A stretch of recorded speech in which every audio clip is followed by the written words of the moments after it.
Hello students, I am Nidhi Bhatt, your science teacher. Today we will continue chapter number 7, Control and Coordination. In previous video we had discussed about structure of neuron and reflex action. And today we will start part number 3, that is human nervous system. Means students हमने देखा था control और coordination के लिए human being के अंदर, animals के अंदर दो सिस्टम प्रेजेंट है. One is nervous system and second one is endocrine system. तो पहले हम डिटेल में स्टडी करेंगे नर्वस सिस्टम के बारे में. Okay students, very interesting topic. तो स्टूडेंट्स सबसे पहले हम देखेंगे ह्यूमन नर्वस सिस्टम को किन किन पार्ट्स में डिवाइड किया है. ओके स्टूडेंट्स, तो देखेंगे ह्यूमन नर्वस सिस्टम को हमने 3 पार्ट्स में डिवाइड किया है. सेंट्रल नर्वस सिस्टम जिसको हम CNS कहते हैं, peripheral nervous system PNS and autonomic nervous system ANS. Okay student, तो हमें इन 3 पार्ट के बारे में डिटेल में स्टडी करना है. पहले हम देखेंगे किस किस पार्ट में कौन कौन से ऑर्गन्स इंक्लूड है. So student, central nervous system, central mean जो सेंटर में प्रेजेंट है हमारी बॉडी के, यानी कि ब्रेन. ठीक है, ब्रेन कहाँ है? हमारे सेंटर में है. और ब्रेन से जुड़ा हुआ पार्ट है स्पाइनल कॉर्ड जो हमारे वर्टिबल कॉलम में प्रेजेंट है, बैकबोन में. ठीक है, दोनों ही बहुत इंपॉर्टेंट पार्ट है हमारी बॉडी के. ठीक है, पूरी बॉडी को रेगुलेट कर रहे हैं. ठीक है, तो ये किसके पार्ट हैं? These are the parts of central nervous system. First part is brain and second part is spinal cord. Brain को फर्दर हमने 3 पार्ट्स में डिवाइड किया है, fore brain, mid brain and hind brain. Okay student, तो तीनों के बारे में हमें स्टडी करनी है. फोर ब्रेन के फंक्शन क्या है, मिड ब्रेन की फंक्शन क्या है, हाइंड ब्रेन की फंक्शन क्या है. और जो नेक्स्ट पार्ट है इसका, that is spinal cord which is situated in vertebral column और वी कैन से बैकबोन, हमारी रीढ़ की हड्डी में होता है. इसीलिए तो ये बैकबोन बहुत ज़्यादा इंपॉर्टेंट है. हमारी पूरी बॉडी को पॉस्चर दे रही है, पूरी बॉडी का स्केलेटल सिस्टम बना रही है ये. और इसके अंदर एक बहुत इंपॉर्टेंट ऑर्गन है स्पाइनल कॉर्ड जो नर्वस सिस्टम का पार्ट है. ठीक है, तो इसमें अगर कोई इंजरी हो जाती ना तो बहुत ज़्यादा डैमेज हो जाता है बॉडी में. ठीक है, पैरालिसिस हो सकता है, बहुत तरह की प्रॉब्लम हो जाती है. ठीक है, ब्रेन, स्पाइनल कॉर्ड दोनों सबसे इंपॉर्टेंट ऑर्गन है हमारे नर्वस सिस्टम के. सेकेंड है पेरिफेरल नर्वस सिस्टम. पेरिफेरल का मतलब होता है किसी सेंटर के चारों तरफ. पेरीफेरी, जैसे किसी में सर्कल की बात करूं, सर्कल में एक सेंटर होता है तो उसके चारों तरफ जो उसका सर्कमफ्रेंस के अंदर जो एरिया आ रहा है ना, वो उसकी पेरीफेरी है. ठीक है, तो पेरिफेरल सिस्टम का मतलब है जो सेंट्रल नर्वस सिस्टम के चारों ओर है, उससे ओरिजिनेट हो रहा है, उसको हमने कहा पेरिफेरल नर्वस सिस्टम. और इसके अंदर क्या आएगी स्टूडेंट्स? नर्व्स. नर्व्स जो कि ओरिजिनेट हो रही है हमारे central nervous system means brain से और स्पाइनल कॉर्ड से. मीन्स पेरिफेरल नर्वस सिस्टम के अंदर आती हैं नर्व्स जो कि ओरिजिनेट हो रही है ब्रेन और स्पाइनल कॉर्ड से. तो इसको हमने 2 पार्ट्स में डिवाइड किया है. One is cranial nerves. Cranial nerves originate from brains. कहाँ से अराइज होती है? ब्रेन से. ठीक है, एंड स्पाइनल नर्व्स ये कहाँ से ओरिजिनेट होंगी? स्पाइनल कॉर्ड से. ठीक है, तो ये दोनों नर्व्स हमें इसमें स्टडी करनी है. ठीक है स्टूडेंट्स, अब एक चीज़ आपको ध्यान रखनी है. अब आप कहेंगे पिछले वीडियो में मैंने बताया था nerves sensory neuron, motor neuron और रिले न्यूरॉन इस टाइप की होती है. अब आप कहेंगे ये क्रेनियल और स्पाइनल नर्व कैसे आ गए स्टूडेंट? तो ये इनके ओरिजिन के बेसिस पे है. और जो आपको सेंसरी न्यूरॉन, मोटर न्यूरॉन बताया था वो उसके फंक्शन के बेसिस पे था. ठीक है स्टूडेंट्स, ओके. तो थर्ड पार्ट है ऑटोनॉमिक नर्वस सिस्टम. ऑटोनॉमिक नाम से ही पता लग रहा है जो ऑटोमेटिक काम कर रहा है. ठीक है, यानी कि इनवॉलेंट्री एक्शन को कंट्रोल कर रहा है. ऑटोनॉमिक ये कई सारे फंक्शन हमारी बॉडी में करता है. इसको फिर फर्दर हमने 2 पार्ट्स में डिवाइड किया है, सिंपैथेटिक नर्वस सिस्टम और पैरासिम्पैथेटिक नर्वस सिस्टम. दोनों एक दूसरे अपोजिट काम करेंगे. ठीक है, जैसे कि मैं कहूँ एक हार्ट बीट को बढ़ाएगा और एक हार्ट बीट को कम करेगा, तो दोनों मिलके हार्ट बीट को कंट्रोल करेंगे. ठीक है, सिचुएशन के अकॉर्डिंग कभी हार्ट बीट इंक्रीज करने की ज़रूरत होगी, कभी हार्ट बीट को रेगुलर मैनर में रखने की ज़रूरत होगी. तो ये दोनों अपने ऑटोमेटिक सिस्टम से उसको कंट्रोल रखेंगे. ठीक है स्टूडेंट, तो ये थे हमारे पार्ट्स ऑफ नर्वस सिस्टम. ठीक है, तो इस वीडियो में स्टूडेंट्स हम पहले सेंट्रल नर्वस सिस्टम को डिस्कस करेंगे, उसके बाद नेक्स्ट वीडियो में हम डिस्कस करेंगे पेरिफेरल और ऑटोनॉमिक नर्वस सिस्टम को. Okay student, so let's start with central nervous system. और सेंट्रल नर्वस सिस्टम के 2 पार्ट कौन है students? Brain and spinal cord. Brain क्या है? बॉडी का ओनर. स्पाइनल कॉर्ड कौन है?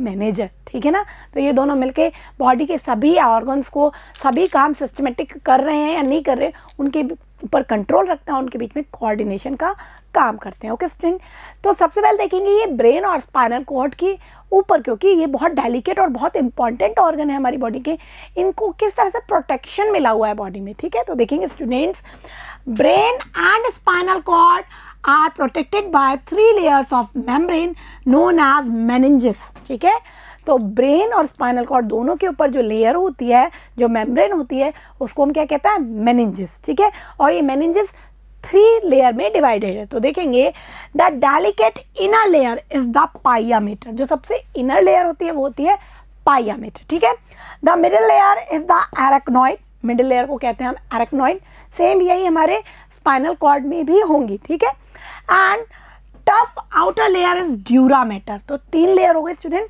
सबसे बाहर होती है ड्यूरामेटर, उसके बाद होती है एरेक्नॉइड और उसके बाद होती है पाइयामेटर। ठीक है, ऐसे ही ब्रेन पे होती है।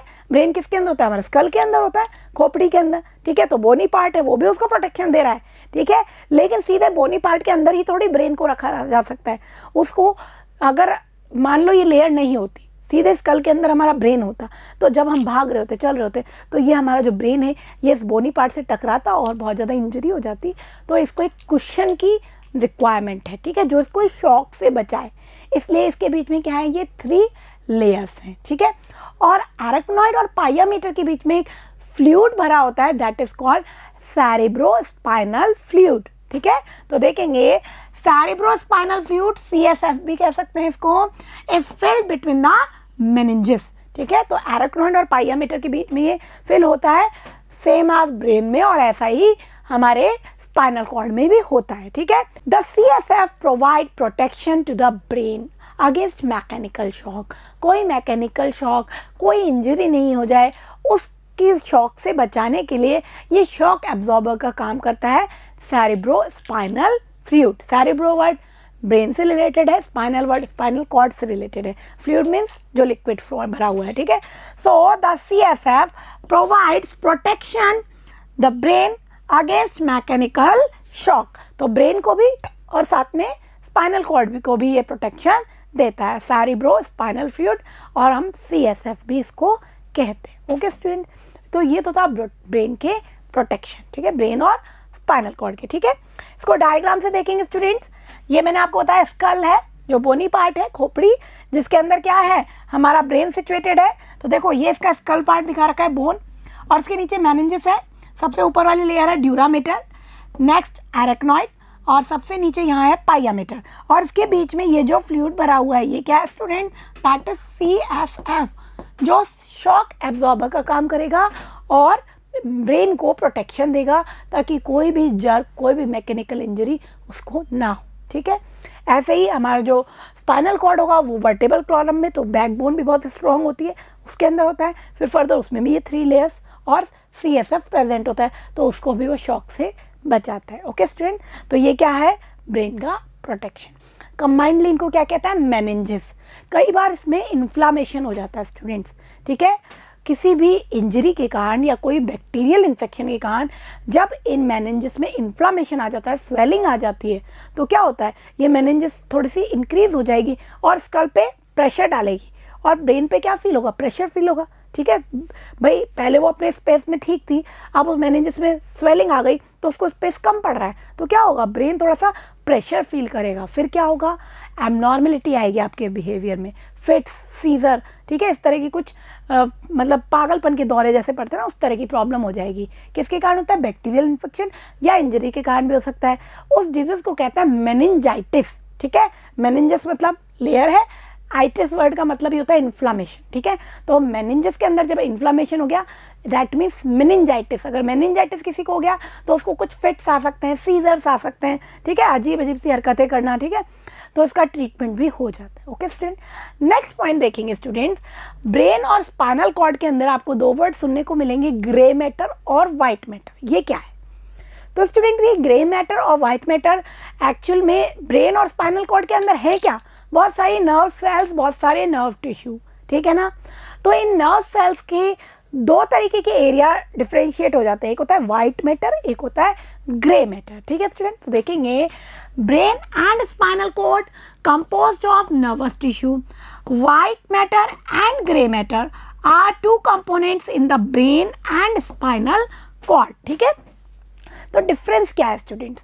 मैंने आपको जब न्यूरॉन की स्ट्रक्चर बताई थी तो मैंने आपको बताया था एक होता है सेल बॉडी और एक होता है एक्सॉन। मेजर पार्ट इसकी यही है। और एक्सॉन पे जनरली क्या होती है? Myelin sheath. तो जो माइलिनेटेड एक्सॉन होगा वो वाइट कलर का दिखाई देगा और सेल बॉडी कैसी दिखाई देगी? ग्रे कलर की। ठीक है, क्योंकि माइलिन शीट के कारण उसका वाइट कलर दिखाई देता है। तो जो जिसको मैं वाइट मैटर कह रही हूँ, इट मीन्स वहाँ पे क्या है? सब जगह नर्व सेल्स तो है ही, लेकिन उस एरिया में नर्व सेल्स इस तरह से हैं कि एक्सॉन वाला पार्ट, माइलिनेटेड एक्सॉन वाला पार्ट हमें दिखाई दे रहा है। तो वो कैसा एक साथ कैसे दिखाई देगा? White matter. और जहाँ हम ग्रे मैटर कह रहे हैं, इट मीन्स वहाँ पे नर्व सेल्स कैसे हैं कि उनका साइटोन सेल बॉडी ऊपर की तरफ है तो वो ग्रे कलर का दिख रहा है, एक्सॉन उनके नीचे की तरफ है। समझ में आ गया आपको ग्रे मैटर और वाइट मैटर में क्या डिफरेंस है? तो देखेंगे, white matter mainly consist of myelinated axon, whereas grey matter consist of cell bodies and dendrite. Cell body में क्या होंगे? डेंड्राइट। तो यही अंतर है एक्चुअली, दोनों के अंदर हमारा न्यूरॉन्स ही प्रेजेंट है, बस उनकी पोजीशन इस तरह की है कि जहाँ पर सारे माइलिनेटेड एक्सॉन वाला पार्ट ऊपर दिख रहा है तो वो वाइट वाइट दिखाई देगा, वो वाइट मैटर है। और जहाँ पर हमको दिखाई दे रहे हैं सारे सेल बॉडी वाली न्यूरॉन्स इस तरह से हैं कि उनकी सेल बॉडी ऊपर है और एक्सॉन वाला पार्ट नीचे है। तो सब सारी न्यूरॉन इकट्ठे होकर के उनका सेल बॉडी ऊपर है, तो कैसे दिखाई देगा? ग्रे।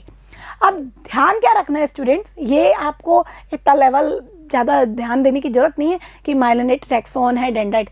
मेन चीज़ जो आपको ध्यान रखनी है वो क्या है कि ब्रेन के अंदर ग्रे मैटर कहाँ होता है, वाइट मैटर कहाँ होता है और स्पाइनल कॉर्ड में कहाँ होता है। ओके स्टूडेंट, तो स्टूडेंट्स ब्रेन के अंदर जो मिड होता है, मिडिल पार्ट होता है, वहाँ वाइट मैटर होता है और उसके चारों तरफ ग्रे मैटर होता है।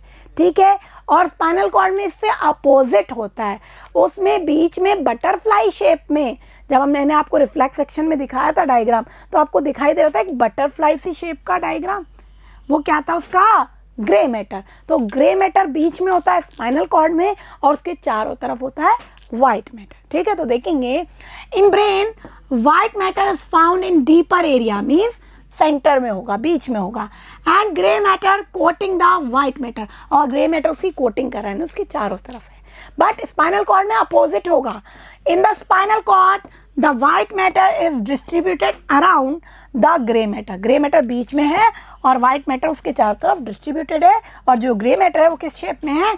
बटरफ्लाई की शेप में, इस तरह से दिखाई देता है। ठीक है, तो ये चीज़ आपको ध्यान देनी है कि ब्रेन और स्पाइनल कॉर्ड में ग्रे मैटर और वाइट मैटर की पोजीशन अपोजिट होती है एक दूसरे से। ठीक है स्टूडेंट, अब हम डिस्कस करेंगे ब्रेन और स्पाइनल कॉर्ड्स के पार्ट्स के बारे में। Okay student, so let's start with the brain.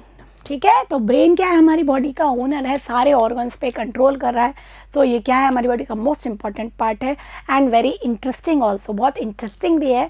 बहुत सारी नई नई चीज़ें हम अपने ब्रेन के बारे में आज जानने वाले हैं। ठीक है, तो जो भी आप सोचते हो किसी की मेमोरी ज़्यादा क्यों है, किसी के अंदर आर्ट का ज़्यादा वो होता है, स्किल होता है, अच्छे से ड्राइंग करते हैं, अच्छे से पेंटिंग, किसी के अंदर मैथमेटिक कैलकुलेशन करने की अलग पावर होती है, वो सब कहाँ है? हमारे ब्रेन में। ओके स्टूडेंट, तो देखेंगे it is most important part of human body. It is situated in cranial box. cranial box यानी ये हमारी खोपड़ी, क्रेनियम भी कह सकते हैं, क्रेनियल बॉक्स भी कह सकते हैं, और इसको हम स्कल भी कह सकते हैं। ठीक है, और cranium which made of bones, किससे बना हुआ है? ये बोन्स से। तो बोन्स के अंदर इसको प्रोटेक्ट करके रखा हुआ है। हमारे हर बॉडी का जो भी ऑर्गन है ना स्टूडेंट, उसके प्रोटेक्शन के लिए कुछ ना कुछ है बॉडी में। हमने देखा था लंग्स और हार्ट कहाँ है? रिब केज के अंदर है, ताकि कोई भी चोट लगेगी ना तो सीधे आपके इतने इंपॉर्टेंट ऑर्गन्स तक नहीं पहुँच सकती। पहले उसके ऊपर एक बोनी कवरिंग होती है, उसके बाद उस पर कोई मेम्ब्रेन भी होती है। जैसे हमने देखा था कि हमारे हार्ट के ऊपर मेम्ब्रेन्स थी। ठीक है, ऐसे ही हमने देखा ब्रेन के ऊपर मेनिंजेस है। ठीक है, इसी तरह हमारे लंग्स के ऊपर प्लूरल मेम्ब्रेन थी। ठीक है, तो क्या होता है? ये स्कल के अंदर सिचुएटेड होता है। ठीक है स्टूडेंट्स, कुछ जनरल चीज़ें जान लेते हैं इसके बारे में। जो एक एडल्ट मेल होता है उसके ह्यूमन ब्रेन का वेट अप्रॉक्सीमेट 1400 ग्राम होता है। ठीक है, और फीमेल का होता है 1250 ग्राम। ठीक है, थोड़ा सा कम है। अब ये मत सोचना कि मेल का ब्रेन अगर ज़्यादा हैवी है तो इसका मतलब मेल ज़्यादा इंटेलिजेंट होता है, ऐसा बिल्कुल भी नहीं होता है। वेट से इसका कोई रिलेशन नहीं है। ठीक है, किस चीज़ से रिलेशन है वो मैं बताऊंगी अभी आपको। ठीक है, तो स्टूडेंट्स ब्रेन कहाँ है? हमारे स्कल में है। स्कल के अंदर ऊपर क्या है? इसके ऊपर मेनिंजेस है ड्यूरामेटर, एरेक्नॉइड और पाइयामेटर, जो उसको प्रोटेक्शन दे रही है। ठीक है, अब हम देखेंगे ब्रेन के 3 parts, fore brain, mid brain, hind brain. ठीक है, so parts of brain, first part क्या है हमारा, फोर ब्रेन। ठीक है, फोर ब्रेन के हम फर्दर 2 पार्ट पढ़ेंगे, और भी पार्ट है, हमें सिर्फ 10th लेवल के अकॉर्डिंग ही देखना है, तो हमें जो पार्ट पढ़ने हैं उसी को मैंने यहाँ पे आपको मेंशन किया है। First part most important part है ये ब्रेन का, सेरिब्रम, और सबसे बड़ा पार्ट भी है, मतलब मैं कहूँ कि ब्रेन का 80% इसी का बना हुआ है। ठीक है, नेक्स्ट पार्ट है इसका डायनसेफिलॉन, जो बिल्कुल इसके नीचे छुपा हुआ होता है। ठीक है, डायनसेफिलॉन के अंदर भी हम हाइपोथैलेमस को पढ़ेंगे। ठीक है, नेक्स्ट पार्ट है हमारा मिड ब्रेन, छोटा सा होता है ये कनेक्ट करने का काम करता है फोर ब्रेन को और हाइंड ब्रेन को। हाइंड ब्रेन पीछे की तरफ, छोटा दिमाग। ठीक है, ये भी 3 पार्ट से बना है, cerebellum, pons and medulla oblongata. ठीक है, इन सभी के पार्टिकुलर कुछ फंक्शंस हैं। ठीक है, हर चीज़ के लिए, थिंकिंग के लिए, मेमोरी के लिए, राइटिंग के लिए, विजन के लिए, स्मेल के लिए, टेस्ट के लिए, ठीक है, आर्ट्स के लिए कि आपकी आर्ट स्किल कैसी है, सबके लिए अलग अलग सेंटर हमारी बॉडी में प्रेजेंट है। ठीक है, हमारे ब्रेन में प्रेजेंट। तो देखेंगे स्टूडेंट, सबसे पहले इस डायग्राम को देखेंगे। ठीक है, तो जो भी पार्ट्स हैं उनको मैं बता रही हूँ आपको। ये वाला जो पार्ट है, जो सबसे बड़ा पार्ट है, वो फोर ब्रेन होता है, और फोर ब्रेन में भी सबसे बड़ा क्या होता है, सेरिब्रम। ठीक है, तो ये है हमारा सेरिब्रम, ये वाला जो आपको दिखाई दे रहा है ना, इस तरह का ये पूरा पार्ट, ये क्या है स्टूडेंट, सेरिब्रम। ठीक है, इसके ऊपर क्या है, ये स्कल है। ठीक है, स्कल के अंदर ये आपको मेनिंजेस भी दिखाई दे रही है।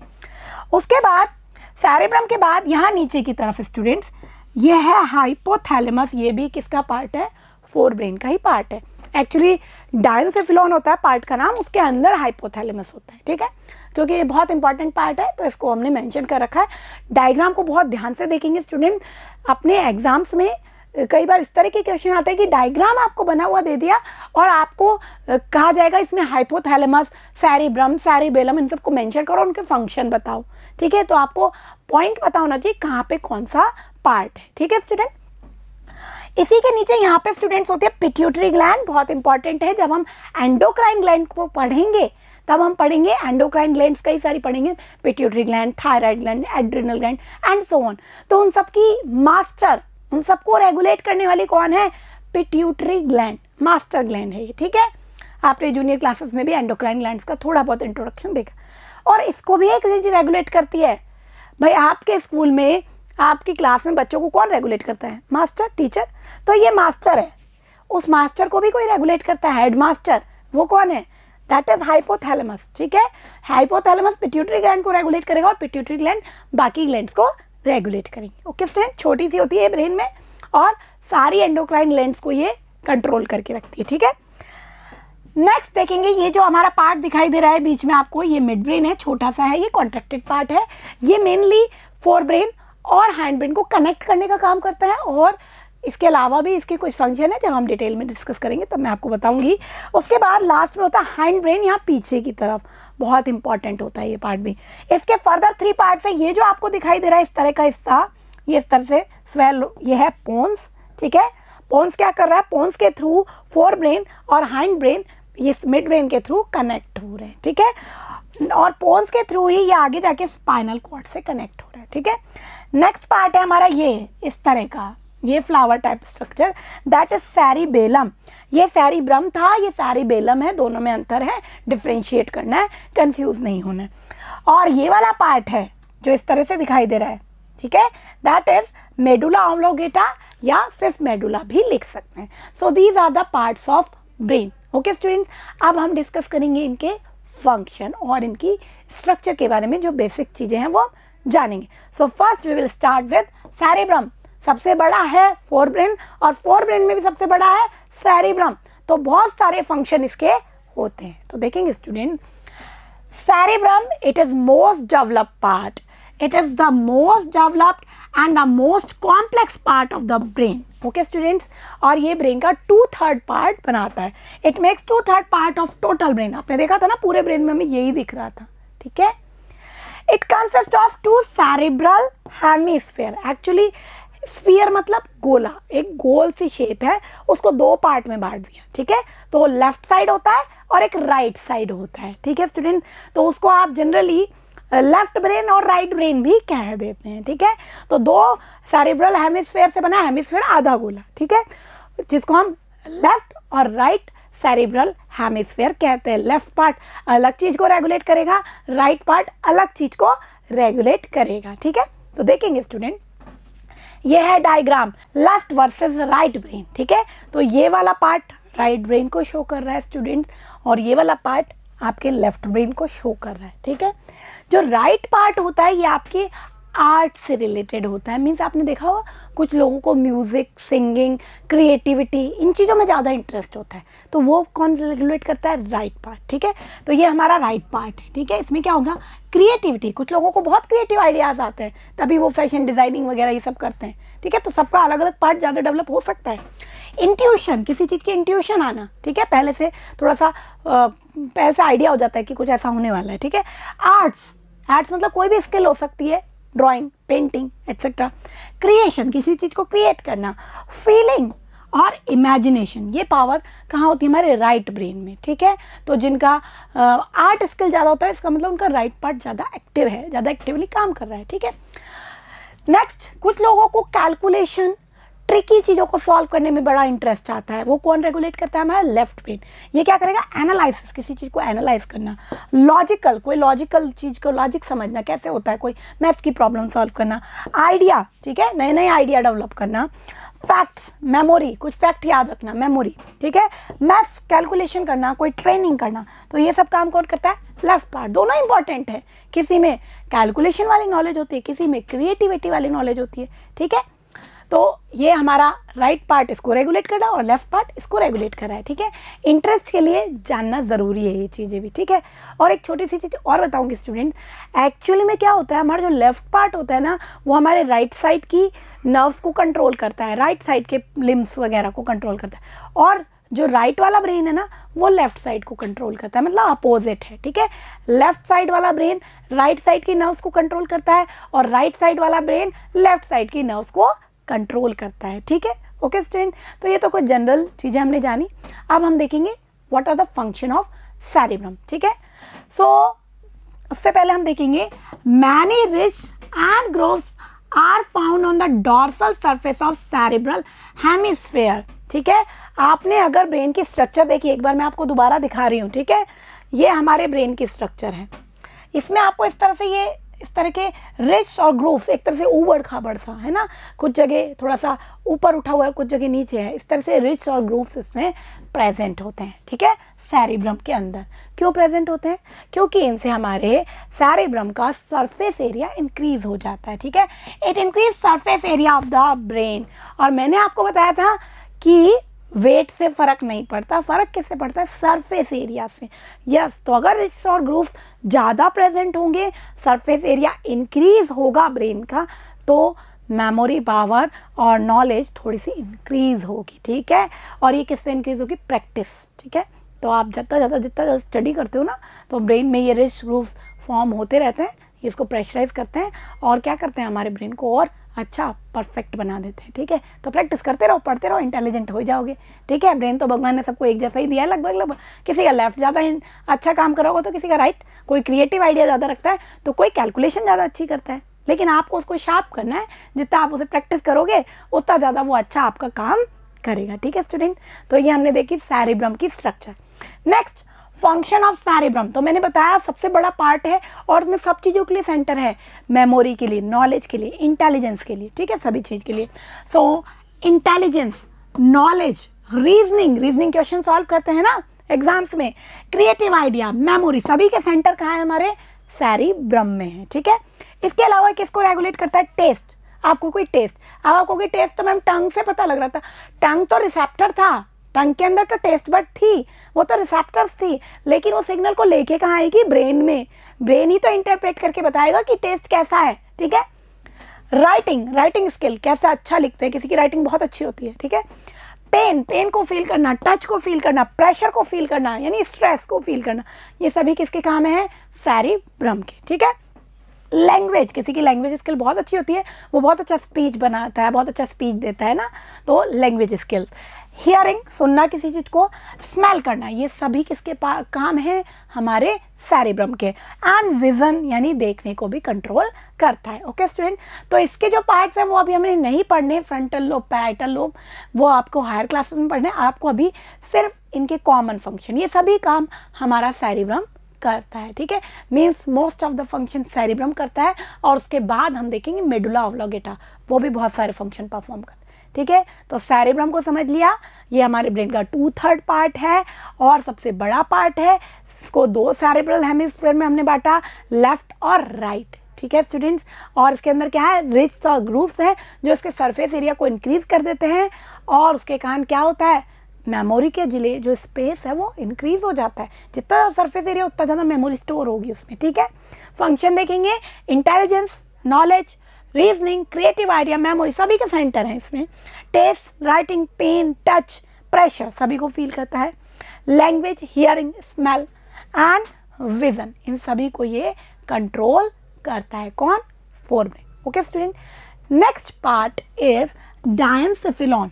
फोरब्रेन का ही नेक्स्ट पार्ट क्या है, डायंसेफिलॉन, जिसके अंदर हमें क्या पढ़ना है, सिर्फ हाइपोथैलेमस। ठीक है, ये क्या होता है, आपने स्टूडेंट डायग्राम में देखा था सेरिब्रम इतना बड़ा था और उसके नीचे छोटा सा दिखाई दे, यानी उसके नीचे छुपा हुआ है, उसके नीचे कवर्ड है ये। ठीक है, so it is small and posterior part of forebrain. ठीक है, छोटा सा और पीछे का पार्ट है जो कि उससे कवर्ड है पूरी तरह। इसके क्या फंक्शन है स्टूडेंट्स, अब मैं आपको इसके बारे में बताऊंगी।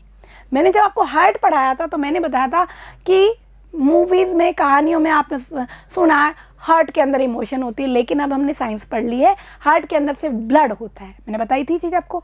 तो फिर इमोशन कहीं तो होते हैं, आपको फील होते हैं। यस, आपको हर्ट भी होता है, कोई कुछ कह देता है। ठीक है, कई बार आप बहुत ज़्यादा सॉरो फील करते हो, कई बार बहुत हैप्पी होते हैं। तो इमोशन कहीं होता है, कहाँ होते हैं, हमारे ब्रेन में, और वो भी किसमें, हाइपोथैलेमस में। इसलिए मैंने कहा बहुत इंपॉर्टेंट है। ठीक है, तो वो इमोशंस कहाँ हैं, I love you, I hate you, सारी हमारे हाइपोथैलेमस में। ठीक है, तो देखेंगे थर्मो रेगुलेशन, टेम्परेचर को कंट्रोल करना। आपको फीवर आ जाता है, ठीक है, यहाँ से पता लग रहा है कि बॉडी का टेम्परेचर इंक्रीज हो रहा है। ठीक है, बिहेवियर, आपका बिहेवियर कैसा है, और आपके जो इमोशंस हैं सारे वो इसी के अंदर है। ठीक है, हार्ट में सिर्फ ब्लड है। ठीक है, इमोशन कहाँ है, हमारे हाइपोथैलेमस में। ठीक है, आपने कभी सुना होगा किसी पर्सन के साथ कोई बहुत ज़्यादा एक इंसिडेंट ऐसा हो जाए, बहुत ज़्यादा शॉकिंग, ठीक है, कि उसको शॉक लग जाए, तो सब उसको कहते हैं कि तुम रो। मान लो वो रो नहीं रहा है, ठीक है, सब उसको कहते हैं रो।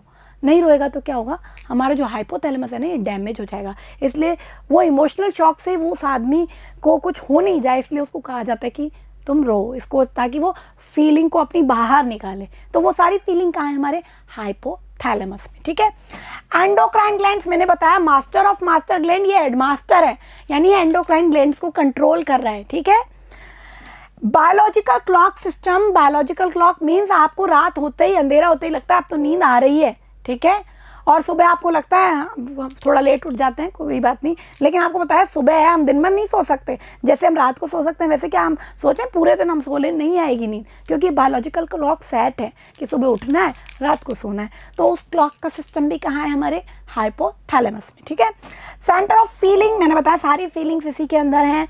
हंगर, भूख लग रही है आपको, थर्स्ट, प्यास लग रही है आपको, सारे फीलिंग कहाँ है, हमारे हाइपोथैलेमस। ओके स्टूडेंट्स, इसीलिए ये पार्ट बहुत ज़्यादा इम्पॉर्टेंट है। ठीक है, एक तो ये मास्टर ऑफ मास्टर ग्लैंड है, और दूसरा ये सारे इमोशंस, फीलिंग्स सभी के ऊपर अपना रेगुलेशन रखता है। ओके स्टूडेंट, तो ये थे हमारे फोरब्रेन के 2 इम्पॉर्टेंट पार्ट जो कि आपके सिलेबस में है। और बहुत पार्ट हैं, लेकिन हमें वो हायर क्लासेस में पढ़ने हैं, 10th के हिसाब से ये सफिशिएंट है। Okay, next part is mid brain.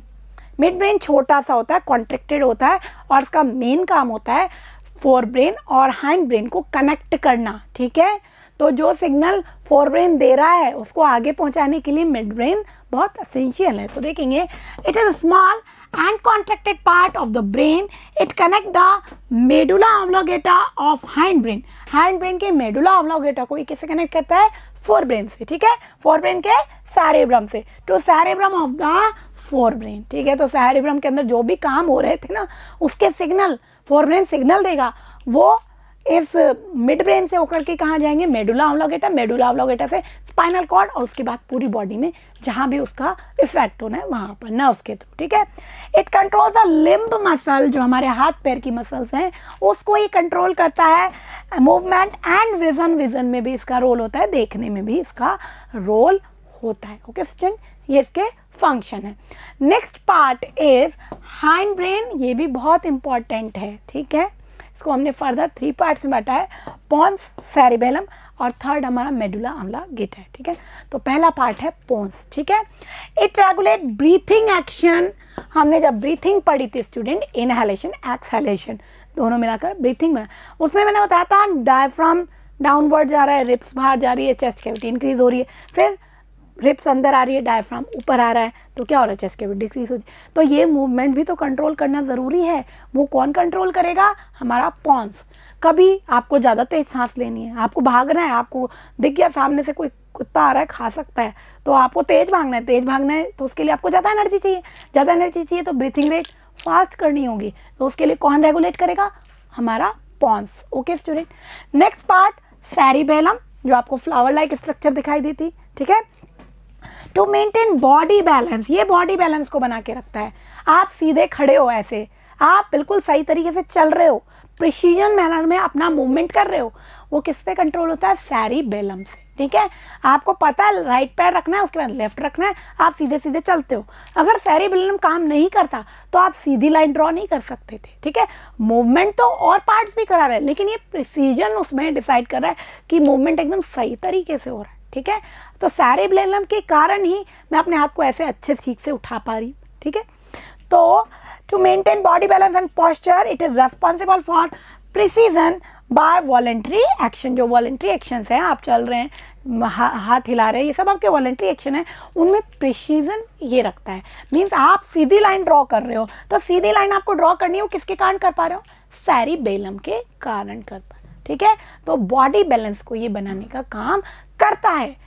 अगर आप किसी चीज़ से फेंट हो जाओ, बेहोश हो जाओ, ठीक है, तो हुआ क्या, सेरिबेलम ने थोड़ी देर के लिए अपना काम स्टॉप हो गया और आपका क्या हुआ, पोस्चर बिगड़ गया और आप वहीं गिर गए, ठीक है। तो किसके कारण हुआ, सेरिबेलम। कुछ इधर की तरफ प्रेजेंट होता है। मैं जब छोटी थी तो मैंने एक डिटेक्टिव एक सीरियल देखा था, उसमें देखा था कि इस तरह का एक एपिसोड देखा था कि यहाँ मारने से आदमी बेहोश हो गया, मर भी सकता है, क्योंकि बहुत इंपॉर्टेंट पार्ट है, ठीक है। इसलिए किसी के यहाँ मारना नहीं चाहिए बहुत ज़ोर से। ब्रेन के किसी भी पार्ट में हमें बहुत तेज इंजरी नहीं होनी चाहिए, स्पेशली ये बैक वाला पार्ट बहुत ज़्यादा डेलिकेट है, अभी हम पढ़ेंगे मेडुला ऑब्लोंगेटा। और यहाँ पर बेहोश हो जाते हैं, क्यों हो जाते हैं, क्योंकि वहाँ सेरिबेलम प्रेजेंट है, ठीक है। तो सेरिबेलम के कारण क्या होता है, जैसे ही आपके उसमें हिट हुआ, ठीक है, तो क्या होगा, बेहोश हो जाओगे, क्योंकि इसने बॉडी बैलेंस बनाना स्टॉप कर दिया, ठीक है। तो ये हमारा पोस्चर को मेंटेन करता है। Next part is medulla oblongata, इसको सिंपल मेडुला भी कह सकते हैं, ठीक है। सेरिब्रम के बाद सबसे ज़्यादा फंक्शन मेडुला ऑब्लोंगेटा ही करता है। बहुत सारे वॉलेंट्री और इनवॉलेंट्री एक्शंस को ही कंट्रोल करता है। मेनली इनवॉलेंट्री एक्शन को करता है, अगर कुछ वॉलेंट्री एक्शन को भी कंट्रोल करता है, ठीक है। अब आप कहोगे वॉलेंट्री एक्शन तो हमारे मन के अकॉर्डिंग, हमारी इच्छा के अकॉर्डिंग, ठीक है। तो मैंने बताया था हार्ट में तो सिर्फ ब्लड होता है, तो ये मन क्या होता है, सो कॉल्ड मन, ये मेडुला ही होता है, ठीक है। तो आपको लिखना है, ठीक है, किसके कारण आप लिख पा रहे हो, मेडुला ऑब्लोंगेटा के कारण लिख पा रहे हो। यही तो मसल्स को आपको बताएगा कि अब हमें राइट डाउन करना है, ताकि हम उस नोट्स को कॉपी कर सकें, ठीक है। तो ये हमारा सो कॉल्ड मन है, वॉलेंट्री एक्शन को भी ये कंट्रोल करता है और इनवॉलेंट्री एक्शन भी बहुत सारे ये कंट्रोल करता है, ठीक है। It controls all the involuntary activities of the body. For example heart beat, आपका हार्ट बीट कर रहा है, कॉन्ट्रैक्शन हो रहा है, रिलैक्सेशन हो रहा है, सभी चैम्बर्स में टाइम टू टाइम कौन कंट्रोल कर रहा है, मेडुला ऑब्लोंगेटा, ठीक है। Respiration, blood pressure, salivation, saliva का प्रोडक्शन होना माउथ में सलाइवेशन कहलाता है, वो भी कौन रेगुलेट कर रहा है, हमारा मेडुला ऑब्लोंगेटा, ठीक है। तो ये पीछे की तरफ पार्ट पे होता है और ये कनेक्ट करता है ब्रेन को स्पाइनल कॉर्ड से। अगर इसमें कोई डैमेज हो गया स्टूडेंट, तो क्या होगा, ब्रेन से सिग्नल बॉडी में जा ही नहीं पाएंगे, क्योंकि ब्रेन से सिग्नल पहले स्पाइनल कॉर्ड में जाते हैं, किसके थ्रू, मेडुला ऑब्लोंगेटा के थ्रू, ठीक है। तो अगर आपके कभी आप ऐसे पीछे गिर जाएं, आपने कभी सुना हो कि किसी का एक्सीडेंट हुआ और पीछे की तरफ गिरा, ठीक है, आप सोचते हो कि ब्रेन आगे तो कुछ चोट नहीं आई, खून नहीं आया, फिर भी स्पॉट डेथ हो गई, क्यों हुई, मेडुला ऑब्लोंगेटा में अगर कोई इंजरी हो गई, ठीक है, सेरिबेलम में हो गई तो भी मर सकते हैं। अगर मेडुला ऑब्लिंगेटा में इंजरी हो गई और वो डैमेज हो गया तो आपके ब्रेन और स्पाइनल कॉर्ड का कनेक्शन बिल्कुल कट हो गया, तो आपके ऑर्गन्स को सिग्नल ही नहीं मिलेगा कि उन्हें क्या वर्क करना है और स्पॉट डेथ हो जाएगी, ठीक है। इसीलिए पीछे वाला पार्ट बहुत इंपॉर्टेंट होता है, ठीक है, छोटा दिमाग बड़े काम का होता है ये, ठीक है। It also concern with some reflexes, ठीक है, तो कुछ रिफ्लेक्सेस होते हैं हमारी बॉडी में, स्नीजिंग, चीखना, ठीक है। तो मेडुला ऑब्लिंगेटा डिसाइड करता है कोई फॉरेन पार्टिकल्स आ गया, कोई डस्ट पार्टिकल आ गया, उसको बॉडी से बाहर निकालना है, रेस्पिरेटरी ट्रैक्ट से बाहर निकालना है, तो स्नीजिंग होगा, ठीक है।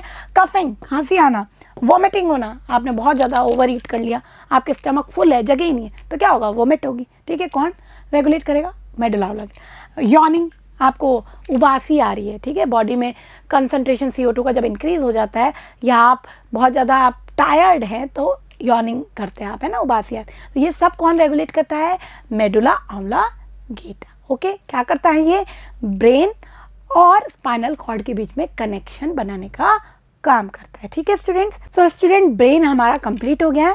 Now we will discuss next part, spinal cord, ठीक है। नेक्स्ट पार्ट क्या है हमारा, स्पाइनल कॉर्ड। ये ब्रेन से ही अटैच है थ्रू मेडुला ऑब्लिंगेटा, ठीक है, और हमारे वर्टिब्रल कॉलम मीन्स हमारी बैकबोन के अंदर ये सिचुएटेड है और वो उसको प्रोटेक्ट करने का काम कर रही है, ठीक है। It is continuation of the medulla oblongata which lies in vertebral column. जो आपकी बैकबोन होती है उसके अंदर होता है रस्सी की तरह, ठीक है। ये इसके कुछ पार्ट्स हैं, cervical, thoracic, lumbar, sacral etcetera. ये अभी आपको हाई क्लासेस में जाना है। सर्वाइकल नेक वाला रीजन है, थोरेसिक हमारा चेस्ट कैविटी वाला रीजन है, तो अभी आपको इसको इतना ज़्यादा डिस्कस नहीं करना है। ये स्पाइनल कॉर्ड है, ठीक है। ये क्या है, इसका फंक्शन क्या है स्टूडेंट, मैंने आपको बताया था रिफ्लेक्स एक्शन के टाइम में it is manager of our body. Owner है ब्रेन और मैनेजर कौन है, स्पाइनल कॉर्ड। तो जो सारे ऑर्गन्स हैं उससे ब्रेन अपना कनेक्शन किसके थ्रू करेगा, स्पाइनल कॉर्ड के थ्रू। डायरेक्ट ऑर्गन पे वो अपना रेस्पॉन्स नहीं डालेगा, ऑर्डर नहीं डालेगा कि हाथ को हिलना है, किसको देगा, मैनेजर को। भाई ओनर थोड़ी मिलता है वर्कर से, मैनेजर के थ्रू ही तो अपने ऑर्डर पास करता है कि ये काम करना है। तो मैनेजर कौन है हमारा, स्पाइनल कॉर्ड, ठीक है। सबसे इंपॉर्टेंट काम है इसका रिफ्लेक्स एक्शन, ठीक है। तो हमने देखा था spinal cord regulates and conduct the reflex action, ठीक है। तो रिफ्लेक्स एक्शन में हमने क्या देखा था, इमीडिएट रेस्पॉन्स होता है किसी इमीडिएट सिचुएशन में, ठीक है। कोई ऐसे डेंजरस सिचुएशन है जिसमें आपके ऑर्गन्स को कोई नुकसान हो सकता है, तब इमीडिएट रेस्पॉन्स होगा, दैट इज रिफ्लेक्स एक्शन, ठीक है। तो उसमें क्या था, हमारे इफेक्टर से सेंसरी न्यूरॉन उस सिग्नल को लेके आ रही थी। क्या सिग्नल था, हाथ पे कोई गर्म चीज़ टच हो गई या कोई पॉइंटेड चीज़, कोई नुकीली चीज़ टच हो गई, सेंसरी न्यूरॉन उसको कहाँ लाई थी, हमारे स्पाइनल कॉर्ड में। और ये देखो बटरफ्लाई शेप का इसका ग्रे मैटर है, ठीक है ना। और यहाँ पे क्या प्रेजेंट है, रिले न्यूरॉन। यहाँ क्या होगा, डिसीजन मेकिंग होगी कि हमें करना क्या है उस सिचुएशन से बचने के लिए, हाथ को मूव करना है या क्या करना है, ठीक है। उस सिग्नल को कौन लेके जाएगा, मोटर न्यूरॉन, कहाँ, इफेक्टर तक। तो ये सारा काम इसका जो डिसीजन मेकिंग हुआ वो कहाँ हुआ, हमारे स्पाइनल कॉर्ड में, ठीक है। तो यानी कि रिफ्लेक्स एक्शन को कंडक्ट और रेगुलेट कौन कर रहा है, स्पाइनल कॉर्ड। ये इसका सबसे इंपॉर्टेंट फंक्शन है। नेक्स्ट देखेंगे, it act as a bridge between the brain and organs of the body. मैंने बताया बीच में कम्युनिकेशन का काम कर रहा है, ब्रेन और बॉडी के अदर ऑर्गन्स के बीच में कम्युनिकेशन कौन कर रहा है, हमारा स्पाइनल कॉर्ड, ठीक है। तो जो भी काम है, मेडुला ऑब्लिंगेटा ने डिसाइड किया कि यॉर्निंग होनी है, सलाइवेशन होना है, जो भी पार्ट्स ने डिसाइड किया, वो पहले ऑर्डर कहाँ जाएगा, स्पाइनल कॉर्ड में। स्पाइनल कॉर्ड से कहाँ जाएगा, हमारी बॉडी के अदर ऑर्गन्स में, ठीक है। सेम ऐसे ही ऑर्गन्स से जो भी स्टिमुलाई के कारण जो भी कोई नर्व लेके आएगी कोई कि क्या चेंज हो रहा है एक्सटर्नल एलिमेंट, वो भी हमारे स्पाइनल कॉर्ड के थ्रू कहाँ जाएगा, ब्रेन में, ठीक है।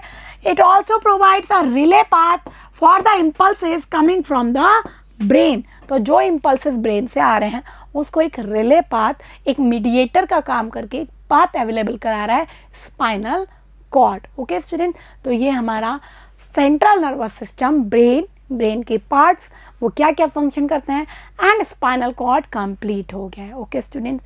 अब हम इसको एक बार समराइज करेंगे। So students, first we discuss parts of nervous system. It is divided into 3 parts: central nervous system, peripheral nervous system and autonomic nervous system. Central nervous system consists of 2 parts: brain and spinal cord. Central nervous system centre में होता है, ठीक है। Peripheral nervous system उसके चारों तरफ, उसके surrounding में होता है। और इसके अंदर कौन क्या आएगा, इसके अंदर आएंगी nerves which is arises from brain and spinal cord. Brain से जो नर्व्स अराइज हो रही हैं दैट आर क्रेनियल नर्व्स, जिसको हम नेक्स्ट पार्ट में डिस्कस करेंगे। और स्पाइनल कॉर्ड से जो नर्व्स अराइज हो रही हैं that are spinal nerves. Okay student. Third one is autonomic nervous system, जो ऑटोमेटिक काम करता है, इनवॉलेंट्री एक्शन को कंट्रोल करता है मीन्स। और इसको हमने डिवाइड किया 2 पार्ट्स में, पैरासिम्पैथेटिक और sympathetic nervous system. Okay student, ये थे हमारे नर्वस सिस्टम के पार्ट्स। और इस पार्ट में हमने डिस्कस किया है सेंट्रल नर्वस सिस्टम मीन्स उसके 2 पार्ट, ब्रेन और स्पाइनल कॉर्ड को हमने स्टडी किया है। So first we discuss about brain. पहले हम देखेंगे इनका प्रोटेक्शन। ब्रेन और जो स्पाइनल कॉर्ड है they are protected by membrane that are called meninges. There are 3 meninges. Dura mater सबसे आउट और टफ कोटिंग होती है, then arachnoid and then pia mater, ठीक है। जो ब्रेन है वो स्कल के अंदर होता है और जो हमारा स्पाइनल कॉर्ड है वो वर्टिबल कॉलम में प्रेजेंट होता है, ठीक है। सेरिब्रोस्पाइनल फ्लूइड एक फ्लूइड होता है which is present between meninges and protect brain and spinal cord for any mechanical shock. किसी मैकेनिकल शॉक से बचाने का काम करते हैं ये ब्रेन को और स्पाइनल कॉर्ड को, मीन्स ये उसको कुशन प्रोवाइड करते हैं, उस शॉक एब्जॉर्बर का काम करते हैं। Okay student. Then we discuss parts of brain. Brain के हमने 3 पार्ट्स देखे, fore brain, mid brain and hind brain. Fore brain is consist of mainly 2 parts, और पार्ट भी हैं, हमें 2 पढ़ने हैं, ठीक है। फर्स्ट इज सेरेब्रम जो सबसे बिगेस्ट पार्ट है, एंड नेक्स्ट इज डायंसेफिलॉन, और उसका भी हम एक मेजर पार्ट डिस्कस करेंगे that is hypothalamus. Okay student, cerebrum is the largest part of brain. It makes 2/3 part of brain. It is divided into 2 cerebral hemisphere, left hemisphere, right hemisphere. हमने देखा था right hemisphere कुछ arts, कुछ skill, कुछ creativity को regulate करता है, और जो लेफ्ट हेमिस्फेयर है वो नॉलेज, कैलकुलेशन, आइडियाज, एनालिसिस इनको रेगुलेट करता है, ठीक है। Then we discuss some ridges and grooves are present on cerebrum and they increase surface area of brain. Then we discuss function of cerebrum. Cerebrum हमारे knowledge, intelligence, memory, thinking सभी part को regulate करता है. It also control writing, vision, hearing, taste, इन सभी चीज़ों को भी वो regulate करता है. Then we discuss about डायंसेफिलॉन, और उसके अंदर हमने डिस्कस किया था हाइपोथैलेमस. हाइपोथैलेमस कंट्रोल करता है फीलिंग्स, इमोशंस को. It also involve in thermo regulation, body का टेम्परेचर रेगुलेट करना. It also associated with feeling of hunger and thirst. तो आपको भूख लग रही है, प्यास लग रही है, वो भी हमें किससे पता लगता है? हाइपोथैलेमस. और सारे इमोशंस को ये कंट्रोल रखता है, ठीक है स्टूडेंट. नेक्स्ट पार्ट हमने डिस्कस किया mid brain. It is connection between fore brain and hind brain. और ये क्या करता है? फोर ब्रेन के सेरेब्रम को कनेक्ट करता है हाइंड ब्रेन के मेडुला ऑब्लोंगेटा से, ठीक है, और उनके बीच में सप्लाई करता है इम्पल्सेस की. And it also associated with vision. Vision को भी ये कंट्रोल करता है. Then we discuss about hind brain. Hind brain के हमने 3 पार्ट्स डिस्कस किए. First part is pons. Pons जो है ब्रीथिंग एक्शन को रेगुलेट करता है. इनहेलेशन और एक्सहेलेशन ठीक से हो रहा है, ब्रीथिंग रेट कब फास्ट होनी, कब स्लो होनी है, उस सबको ये कंट्रोल करता है, ठीक है. Then we discuss about cerebellum, ठीक है, ये हाइंड ब्रेन का पार्ट है और ये मेनली बॉडी के पॉस्चर को मेंटेन करता है, आप सीधे से खड़े हैं, ठीक है. और जो वॉलेंट्री एक्शन है उनमें प्रिसीजन डिसाइड करता है कि आप बिल्कुल सीधे चल रहे हैं, सीधी लाइन खींच पा रहे हैं, इन सबको ये रेगुलेट करता है. Then we discuss last part medulla oblongata which is very important. ये जो सेरिब्रम के बाद का सबसे इम्पॉर्टेंट फंक्शंस परफॉर्म करने वाला एरिया है. ये सभी इनवॉलेंट्री एक्शन को, हार्ट बीट को, ब्लड प्रेशर को, सलाइवेशन, इस सब को कंट्रोल करता है और ये सिग्नल्स को ब्रेन से स्पाइनल कॉर्ड में भेजने का काम करता है, ठीक है. ये रिफ्लेक्सेस को कंट्रोल करता है, यॉर्निंग, स्नीजिंग, कफिंग, इन सबको ये कंट्रोल करता है. So student these are the parts of brain. Then we discuss about spinal cord. Spinal cord medulla oblongata की कंटिन्यूशन में ही होता है और ये हमारे वर्टिब्रल कॉलम में सिचुएटेड होता है और इस पर भी वही मेनिंजेस प्रेजेंट होती हैं जो हमारे ब्रेन पे प्रेजेंट होती है, ठीक है. इसको फर्दर हम पार्ट्स में डिवाइड कर सकते हैं. जैसे कि cervical, thoracic, sacral, lumbar etcetera. Okay student, इससे स्पाइनल नर्व्स अराइज होती हैं। ये क्या करता है, इसके जो मेन फंक्शन है ये कंट्रोल करता है रिफ्लेक्स एक्शन को, मीन्स जो इमीडिएट रेस्पॉन्स देने का काम होता है उसको ये ब्रेन के लेवल तक नहीं भेज करके अपने लेवल पे ही सॉर्ट आउट कर लेता है, जो कि हमने रिफ्लेक्स एक्शन के एग्जांपल में देखा था कि आपके हाथ को किसी ने गर्म चीज़ ने टच किया तो तुरंत सेंसरी ऑर्गन से ये कहाँ गया, हमारे स्पाइनल कॉर्ड में। स्पाइनल कॉर्ड ने तुरंत इंटरप्रेट किया कि हैंड्स को वहाँ से मूव कराना है और वो मोटर न्यूरॉन के थ्रू कहाँ है, हमारे हैंड्स की मसल में, और हाथ वहाँ से झटके से मूव हो गया। ठीक है, तो ये किसने रेगुलेट किया, हमारे स्पाइनल कॉर्ड ने। दूसरा ये काम करता है, ब्रिज का काम करता है ब्रेन और बॉडी के अदर ऑर्गन्स के बीच में। सो स्टूडेंट्स, ये था हमारा सेंट्रल नर्वस सिस्टम, ये कंप्लीट हो गया है। बहुत ही इंटरेस्टिंग है, इसको अच्छे से लर्न करेंगे। In next video we will discuss about peripheral nervous system and autonomic nervous system. Thank you.